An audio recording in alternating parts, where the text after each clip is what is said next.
आज हम लोग बात करेंगे रासायनिक अभिक्रिया एवं समीकरण के अंतिम भाग, यानी कि ये लास्ट पार्ट है बच्चों। इसके बाद आपका ये टॉपिक पहला चैप्टर समाप्त हो जाएगा।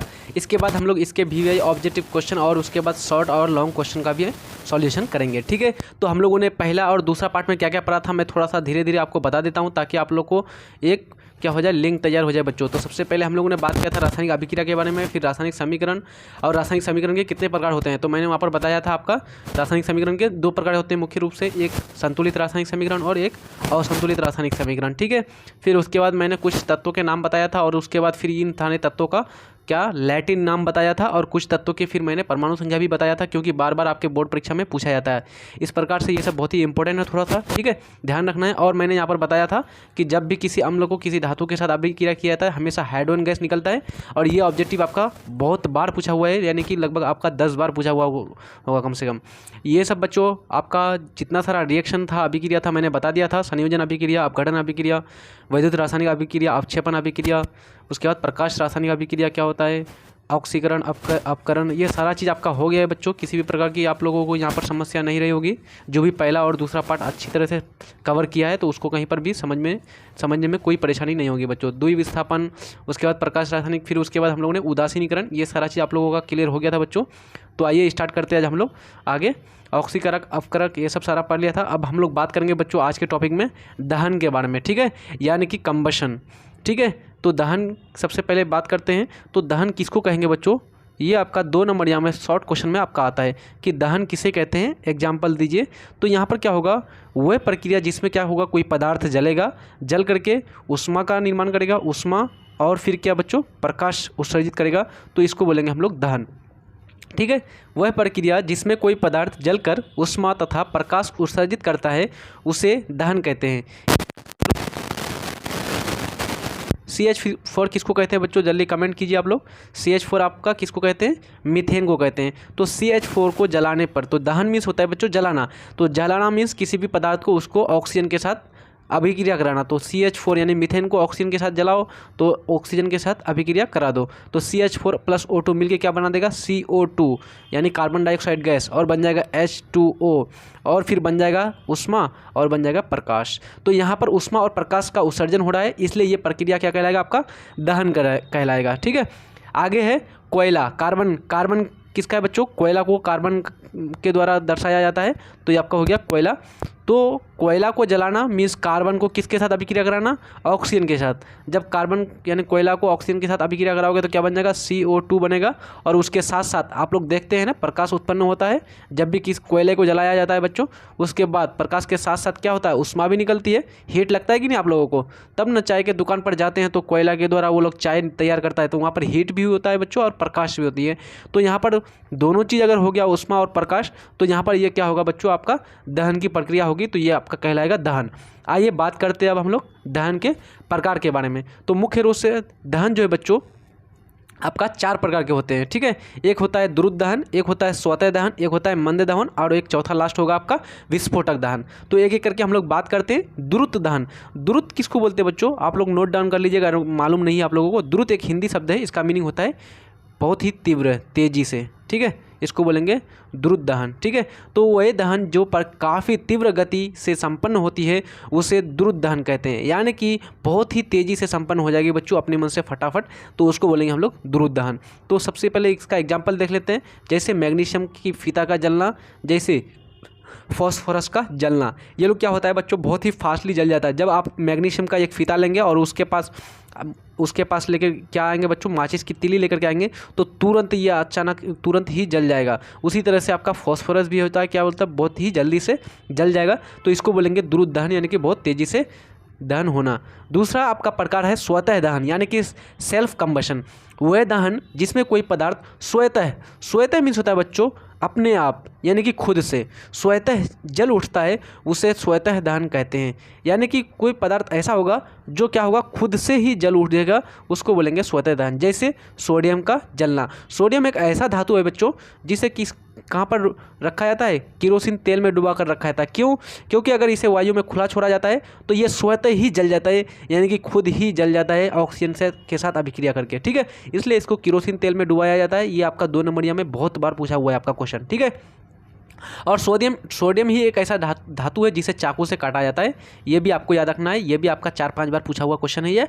तो चाकू से काटे जाने वाला धातु कौन सा है? आपका सोडियम है। ठीक है, चलिए आगे बढ़ते हैं। अब हम लोग तीसरा दहन का प्रकार है आपका मंद दहन। मंद मीन्स क्या होता है बच्चों? मंद मीन्स होता है बहुत ही धीरे धीरे, स्लो बोलते हैं इसको। ठीक है, तो दहन की वह प्रक्रिया जिसमें कोई पदार्थ का दहन लंबे समय तक पूरा होता है उसे मंद दहन कहते हैं। यानी कि बहुत ही आहिस्ते आहिस्ते जलता है बच्चों, इसको बोलेंगे हम लोग मंद दहन। जैसे लोहे में जंग लगना, क्या एक ही दिन में लोहे में जंग लग जाता है क्या? 10 मिनट 5 मिनट में? नहीं ना, एक लंबी प्रक्रिया लगती है, 2 से 3 महीना इस प्रकार से लगता है आपका।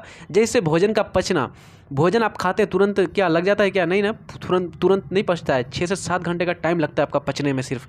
तो ये आपका कैसा प्रक्रिया है बच्चों? आपका मंद दहन की प्रक्रिया है आपका। ठीक है, और अगला लास्ट है आपका विस्फोटक दहन, यानी कि एक्सप्लोजन कम्बशन। यानी विस्फोटक दहन बच्चों यहाँ पर विस्फोट करेगा, कोई भी पदार्थ जलेगा तो यहाँ पर क्या करेगा? एक खतरनाक ध्वनि उत्पन्न होगा, विस्फोट करेगा। वह दहन जिसमें कोई पदार्थ उच्च ध्वनि के साथ जल उठता है तो उसे विस्फोटक दहन कहते हैं। जैसे परमाणु बम का फटना, जैसे एटम बम का फटना, ये कैसा होता है बच्चों? विस्फोटक दहन है। जैसे आप लोग कोई पटाखा फोड़ते हैं बच्चों, तो कैसा दहन होता है? वहाँ पर पटाखा जो फोड़ते हैं वहाँ पर विस्फोटक दहन होता है। क्यों? क्योंकि जैसे ही आपने क्या किया, माचिस उसके जो है धागे पर आप माचिस की तीली लेके जाते हैं, उसके बाद उसको फेंक देते हैं, दूर फेंकते हैं, तो एक धमाकेदार ध्वनि आवाज़ के साथ वो क्या होता है? फटता है बच्चों। तो ये कैसा होता है? आपका विस्फोटक दहन के अंतर्गत ये प्रक्रिया होगी। ठीक है, चलिए आगे बढ़ते हैं। अब हम लोग बात करते हैं दहन के पोषक तथा अपोषक पदार्थ।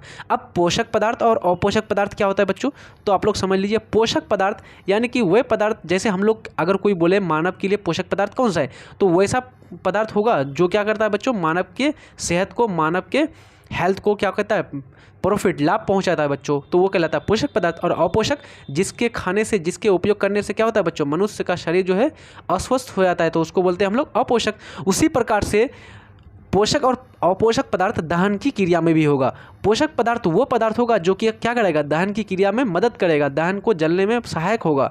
लेकिन अपोषक पदार्थ वैसा पदार्थ होगा जो क्या करेगा बच्चों? रुकावट पैदा करेगा, दहन में क्या करेगा? रुकावट पैदा करेगा, तो उसको बोलेंगे हम लोग अपोषक पदार्थ। आइए बात करते हैं एक एक करके। पहला आपका बात कर लेते हैं अपोषक पदार्थ, यानी कि इसको बोलते हैं बच्चों नॉन कंबसिबल। वह पदार्थ जो दहन की क्रिया को बाधित करता है, यानी कि दहन की क्रिया को रोकता है, उसे दहन का अपोषक पदार्थ कहते हैं। जैसे कार्बन डाइऑक्साइड, जैसे मिट्टी, कंकड़, बालू, ये सब क्या हो जाएगा बच्चों? आपका अपोषक पदार्थ होगा। क्यों? क्योंकि ये दहन की प्रक्रिया में क्या होता है? बाधा उत्पन्न करता है, उसको रोकता है जलने से, तो ये हो जाएगा उसका अपोषक पदार्थ। दूसरा आपका है पोषक पदार्थ, कंबसिबल। वह पदार्थ जो दहन की क्रिया को संपन्न होने के लिए मदद करता है, उसे क्या कहते हैं? दहन का पोषक पदार्थ कहते हैं। यानी कि आपका दहन का पोषक पदार्थ का अर्थ ये हुआ बच्चों, जब कोई पदार्थ जल रहा है तो उसमें कुछ ऐसा चीज़ आपने डाल दिया जिससे वो क्या हो गया? और जलने लगा, तो वो हो जाएगा उसका पोषक पदार्थ। यानी कि इस प्रकार से, जैसे बच्चों दो आप लोग समझ सके, इस तरह से समझ सकेंगे आप लोग, दो आदमी लड़ाई करता है तो उसमें से एक तीसरा आपका दोस्त आता है और क्या करता है बच्चों? एक दूसरे को क्या करने लगता है? एक दूसरे को खूब जोश दिलाता है, तो ये तुमको मार दिया, फिर उसके बाद ये भी इसके ऊपर मारने लगता है, फिर इसके बाद ये भी उसको मारने लगता है। तो ये बीच में क्या कर रहा है बच्चों? ये आपका बीच में जो है ये आपका पोषक पदार्थ का काम कर रहा है, यानी कि बढ़ा रहा है, लड़ाई को क्या कर रहा है? तेज कर रहा है, पिनका रहा है। ठीक है, तो उसी प्रकार से पोषक पदार्थ में क्या हो जाएगा? दहन को क्या करेगा? तेज करेगा, दहन की क्रिया को क्या करेगा? मदद पहुंचाएगा। ये हो जाएगा आपका पोषक पदार्थ। जैसे पोषक पदार्थ में कौन हो जाएगा? ऑक्सीजन हो जाएगा और वायु भी आ जाएंगे। दहन के लिए आवश्यक शर्तें। अब दहन की क्रिया के लिए आवश्यक शर्तें क्या क्या है, यानी कि किस पदार्थ की उपस्थिति होना जरूरी है। तो आप लोग अपने मन से दिमाग लगाइए बच्चों, कब दहन की क्रिया कब होती है? यानी किसी भी पदार्थ को जलाते हैं तो जलाने के लिए क्या क्या चीज़ चाहिए? सबसे पहले एक कोई पदार्थ चाहिए, ज्वलनशील या दहनशील पदार्थ। जैसे आप लोग एक लकड़ी को ले लीजिए तो लकड़ी चाहिए। दूसरा चीज़, क्या सिर्फ लकड़ी अपने मन से जल जाएगा? नहीं ना, तो उसके लिए क्या चाहिए बच्चों? माचिस की तीली, यानी कि क्या है आपका वहाँ पर ज्वलन ताप उसको बोला जाता है। माचिस की तीली मीन्स वहाँ पर ज्वलन ताप, यानी जिस ताप पर कोई पदार्थ जलेगा, तो ज्वलन ताप लेकर के आ गए माचिस की तीली या और लकड़ी लेके आ गए। लेकिन ऐसे नहीं जलेगा, फिर यहाँ पर क्या होना चाहिए? यहाँ वायु की उपस्थिति भी होना चाहिए, यानी कि वायु की उपस्थिति मीन्स क्या हो जाए बच्चों? पोषक पदार्थ, यानी कि दहन के पोषक पदार्थ की उपस्थिति भी होना चाहिए। अगर ये तीनों चीज़ मौजूद हो गया तो ये क्या हो जाएगा? पदार्थ क्या हो जाएगा? जलना प्रारंभ कर देगा, पदार्थ जलना जो है शुरू कर देगा। तो इस प्रकार से ये क्या हो जाएगा? दहन के लिए आवश्यक शर्तें हो जाएंगे। पहला आपका ज्वलनशील या दहनशील पदार्थ की उपस्थिति, जैसे लकड़ी, जैसे कोयला, जैसे आपका कपड़ा, कुछ भी जलाते हैं बच्चों तो वो आपका हो जाएगा मतलब दहनशील पदार्थ की उपस्थिति हो जाएगा। दहन के पोषक पदार्थ की उपस्थिति, मैंने अभी बताया पोषक पदार्थ में क्या हो जाएगा आपका ऑक्सीजन हो जाएगा या फिर वायु हो जाएगा, तो ये क्या कहलाएगा आपका पोषक पदार्थ। और तीसरा आपका ज्वलन ताप की प्राप्ति, यानी कि माचिस की तीली जरूरी है ना बच्चों, उसको बोलेंगे ज्वलन ताप की प्रवृत्ति। अगर कोई बोले ज्वलन ताप किसको बोलते हैं, तो ज्वलन ताप बोलेंगे बच्चों, नोट डाउन कर लीजिएगा, वह निम्न ताप जिस पर कोई पदार्थ जलना प्रारंभ करता है उसे ज्वलन ताप कहते हैं। ठीक है, अगर कोई पूछेगा तो आप इस तरह से बता देंगे, उसको आसानी से समझ में आ जाएगा। आगे है आप नोट पॉइंट के रूप में, दहन की क्रिया यदि ऑक्सीजन की उपस्थिति में हो तो ज्वलनशील पदार्थ का पूर्ण दहन होता है। यानी कि कह रहा है बच्चों, अगर दहन की क्रिया किसकी उपस्थिति में, मतलब कि पर्याप्त मात्रा में ऑक्सीजन की उपस्थिति में हो तो ज्वलनशील जो है पदार्थ वो क्या होता है, पूर्ण रूप से जलता है, पूर्ण रूप से उसका दहन होता है।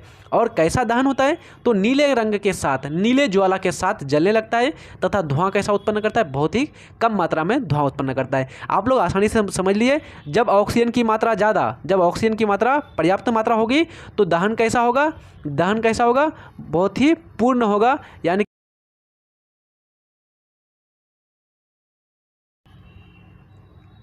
पदार्थ जो है क्या हो जाएगा अपना आसानी से ऑक्सीजन की मात्रा में वो जल जाएगा, दहन हो जाएगा। और जब दहन होगा तो कैसा होगा, नीला ज्वाला का उत्पन्न होगा, नीला ज्वाला उत्पन्न होगा। और धुआं कैसा होगा बच्चों, धुआं की मात्रा बहुत कम होगी। तो इस प्रकार से ये हो जाएगा आपका दहन के, यानी कि ऑक्सीजन की उपस्थिति में दहन। अगर ऑक्सीजन की उपस्थिति नहीं है, अनुपस्थिति है, या ऑक्सीजन की मात्रा क्या है, बहुत ही कम है, यानी कि पर्याप्त मात्रा नहीं है, तो दहन कैसा होगा, अपूर्ण होगा। दहन कैसा होगा, अपूर्ण होगा, यानी कि सही से नहीं जलेगा पदार्थ।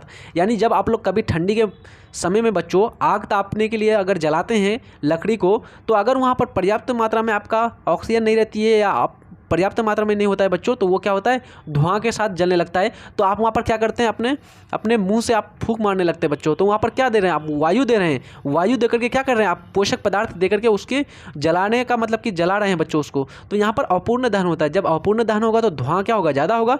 जब लकड़ी नहीं जलती है बच्चों तो कैसा होता है, धुआं बहुत ज़्यादा उत्पन्न होता है ना। अब जब धुआं उत्पन्न होगा तो ज्वाला कैसा होगा आपका, पीला ज्वाला होगा। ठीक है, तो पीला ज्वाला होगा, किस प्रकार का ज्वाला जो उत्पन्न होगी वो आपका पीला ज्वाला होगा। दहनशील पदार्थ जलने लगता है, पदार्थ का पूर्ण दहन नहीं होगा, अत्यधिक धुआं उत्पन्न होगा, यानी कि बहुत ही ज़्यादा मात्रा में धुआं उत्पन्न होगा। जैसे यहाँ पर एक पदार्थ को जला करके यहाँ पर दिखाया गया है, मैग्नीशियम को किसकी उपस्थिति में, मैग्नीशियम हमेशा ऑक्सीजन की उपस्थिति में बहुत ही तेज़ी के साथ जल जाता है। लेकिन अगर मैग्नीशियम को नाइट्रोजन की उपस्थिति में जलाएंगे बच्चों, ऑक्सीजन की मात्रा नहीं है, ऑक्सीजन अनुपस्थित है, तो यहाँ पर तो जल जाएगा, Mg3N2 जल जाएगा, यानी कि ये आपका बन जाएगा बच्चों, उष्मा भी निकलेगा और प्रकाश भी होगा। लेकिन दहन कैसी होगी, दहन अपूर्ण दहन होगी। और ज्वाला का कैसा होगा, किस रंग का ज्वाला होगा आपका, पीले रंग का ज्वाला होगा बच्चों। और धुआं बहुत ज़्यादा मात्रा में, बहुत ही ज़्यादा मात्रा में वहाँ पर धुआं जो है उत्पन्न होगी। ठीक है, अब बात करते हैं यहाँ पर एक नाम और सूत्र आपको देना है बच्चों, यहाँ पर दिया हुआ है ऑलरेडी। तो C25H52 क्या है आपका, C25H52 यानी कि C25H52, ये किसका सूत्र होता है, तो आप लोग लिख लीजिए, मोम का सूत्र होता है। किसका सूत्र होता है, मोम समझते हैं ना बच्चों। मोमबत्ती में धागा के चारों ओर जो आपका मोम रहता है बच्चों, उसी को बोलते हैं क्या, उसी को बोलते हैं मोम। उसका सूत्र क्या होता है, C25H52। अब इसका नाम क्या होता है बच्चों, इसको बोला जाता है, इसका जो केमिकल रासायनिक नाम होता है इसको बोला जाता है पेंटाकोसेन। क्या बोला जाता है बच्चों, पेंटाकोसेन। याद रहेगा आपको, चले ये आप लोग नोट डाउन कर लीजिए। पेंटाकोसेन किसका सूत्र होता है, मोमबत्ती के मोम का। अब बात करते हैं मोमबत्ती का ज्वाला क्षेत्र। हम लोग सिर्फ यहाँ पर एग्जांपल के रूप में मोमबत्ती का ज्वाला क्षेत्र ले रहे हैं। अब मोमबत्ती के स्थान पर आप दिया ले लेंगे, मोमबत्ती के स्थान पर दिया के स्थान पर कभी आप लोग लालटेन लैंप कुछ भी ले सकते हैं, लेकिन यहाँ पर एग्जाम्पल के रूप में आपका क्या दिया हुआ है, मोमबत्ती का दहन दिया हुआ है। ठीक है, एक एक करके हम लोग अच्छी तरह से देखते हैं। तो देखिए ये आपका पूरा मोमबत्ती है बच्चों। सबसे पहला जो है हम लोग बात करते हैं ऊपर से, तो यहाँ पर जो जलेगा बच्चों, इसको यानी कि जो सबसे नीचे है धागा जो जल रही है, ये जो है बच्चों केंद्र भाग कहलाएगा। कौन सा भाग कहलाएगा, केंद्र भाग। इसको बोलेंगे केंद्र मंडल। कौन सा मंडल, केंद्रीय मंडल। ठीक है, तो यहाँ पर क्या होगा, केंद्र मंडल में प्रकाश की मात्रा नहीं होगी, बहुत कम प्रकाश होगा। और यहाँ का तापमान जो है, बीच का तापमान ये केंद्र का बहुत ही कम होगा। टेम्परेचर क्या होगा, बहुत ही कम होगा, सबसे कम। टेम्परेचर क्या होगा, सबसे कम होगा। जब सबसे कम होगा तो गर्म भी क्या होगा, सबसे कम होगा। उसके बाद ये बीच वाला क्षेत्र आता है बच्चों, आगे वाला क्षेत्र यानी कि ये बीच वाला केंद्र, ये वाला क्षेत्र आता है, इसको बोला जाता है बच्चों प्रकाशमान मंडल। कौन सा मंडल? प्रकाशमान मंडल। यानी कि यहाँ पर क्या होती है? प्रकाश की उपस्थिति होती है। लेकिन यहाँ पर क्या होता है? थोड़ा सा ज़्यादा गर्म होगा, लेकिन यानी किससे? केंद्र मंडल से थोड़ा सा ज़्यादा गर्म होगा। कौन सा मंडल आपका? प्रकाशमान मंडल, ठीक है। और ये जलेगा किस प्रकार से? अपूर्ण दहन होगा, आंशिक दहन होगा। जब आंशिक दहन होगा बच्चों इस मंडल का, बीच वाले का, तो कैसा ज्वाला कैसा होगा? पीला ज्वाला होगा। मैंने अभी बताया जब आंशिक दहन होगा, जब अपूर्ण दहन होगा तो कैसा जलेगा वो? जो किस ज्वाला के साथ?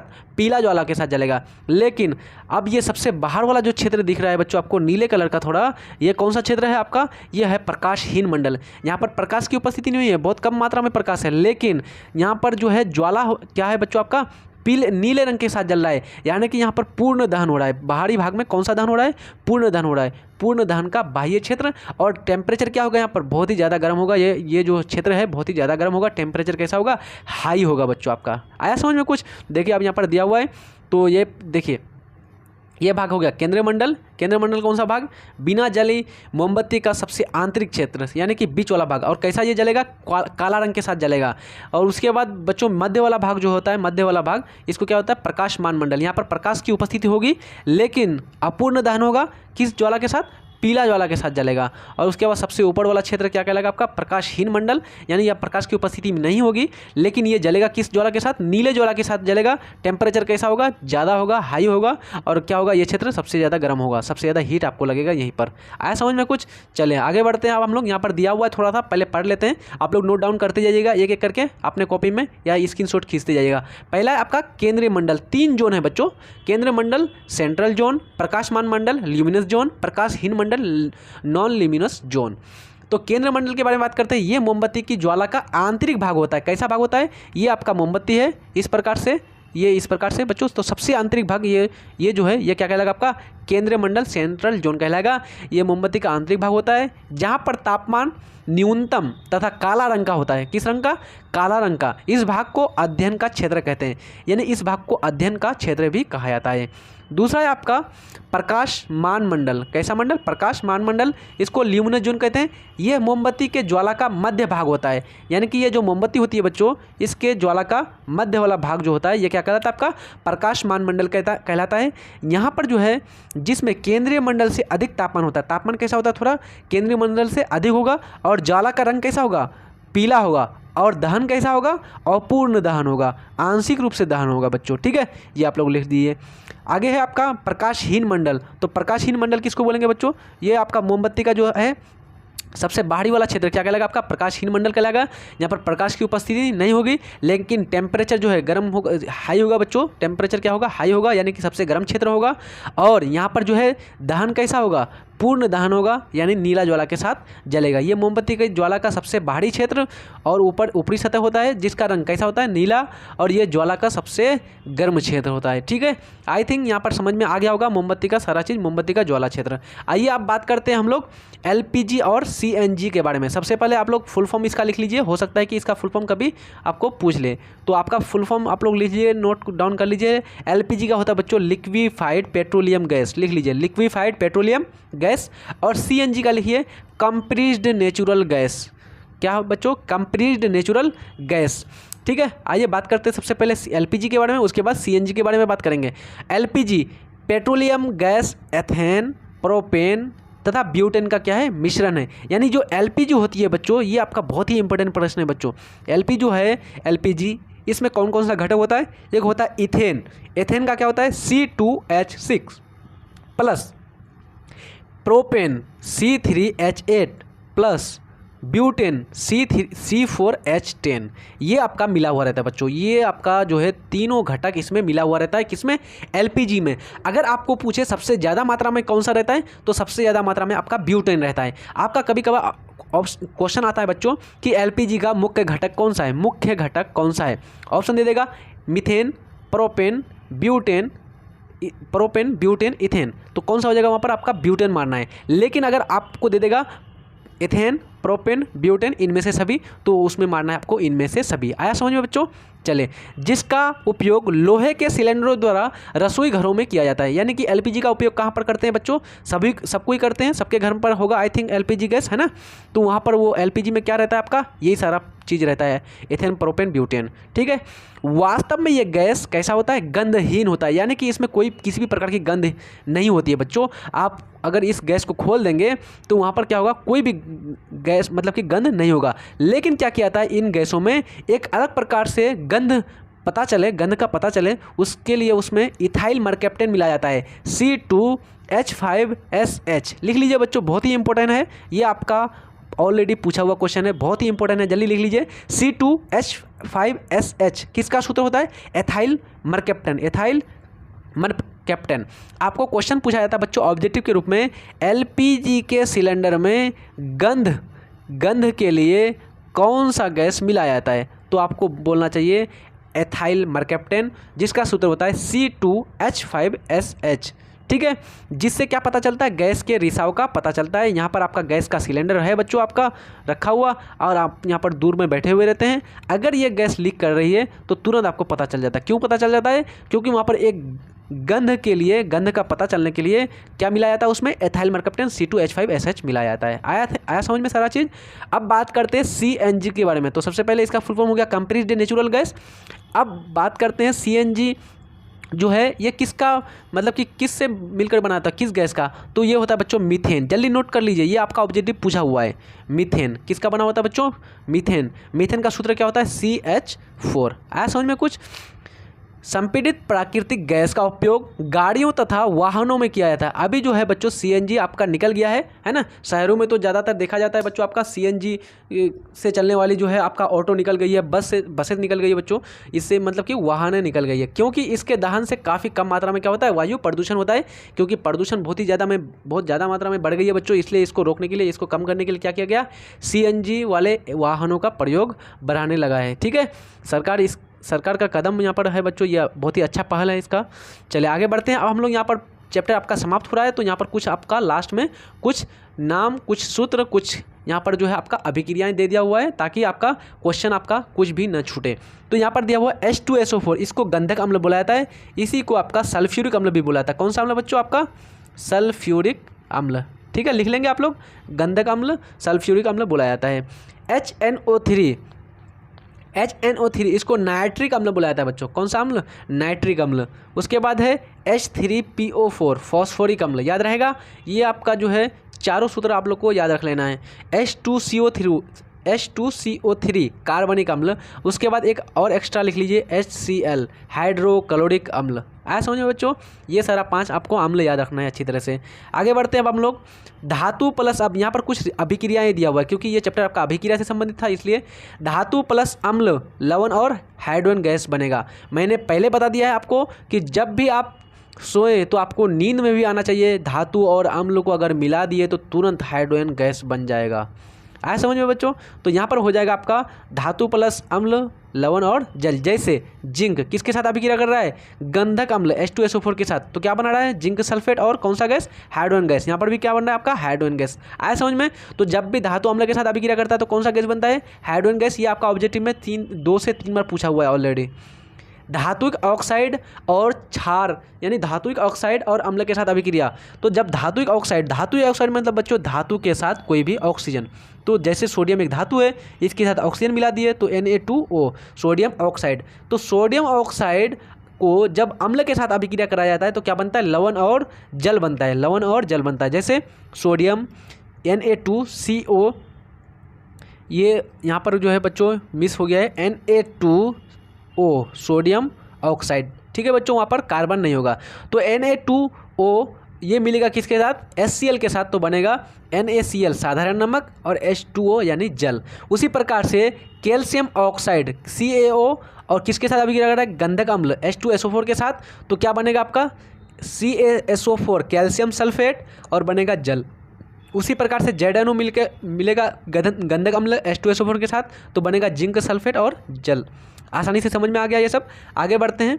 धातुक हाइड्रोक्साइड यानी कि क्षारक और अम्ल के साथ अभिक्रिया करके क्या बनेगा? तो मैंने बताया था क्षारक और अम्ल मिल करके बनेगा बच्चों आपका लवण और जल। मैंने बताया था इसको आपका किस में, उदासीनीकरण अभिक्रिया। जब मैं अभिक्रिया का प्रकार पढ़ा रहा था तो वहाँ पर मैंने बताया था उदासीनीकरण अभिक्रिया क्या कहलाता है, जब अम्ल और क्षार मिल करके क्या बनाता है, लवण और जल का निर्माण करता है, तो उसे उदासीनीकरण अभिक्रिया कहते हैं। तो उसी प्रकार से जैसे सोडियम हाइड्रोक्साइड HCl हाइड्रोक्लोरिक अम्ल के साथ अभिक्रिया करके क्या बनाता है, सोडियम क्लोराइड और जल का निर्माण करता है। तो ये हो जाएगा आपका उदासीनीकरण अभिक्रिया, अम्ल और क्षार मिलकर के लवण और जल का निर्माण करता है।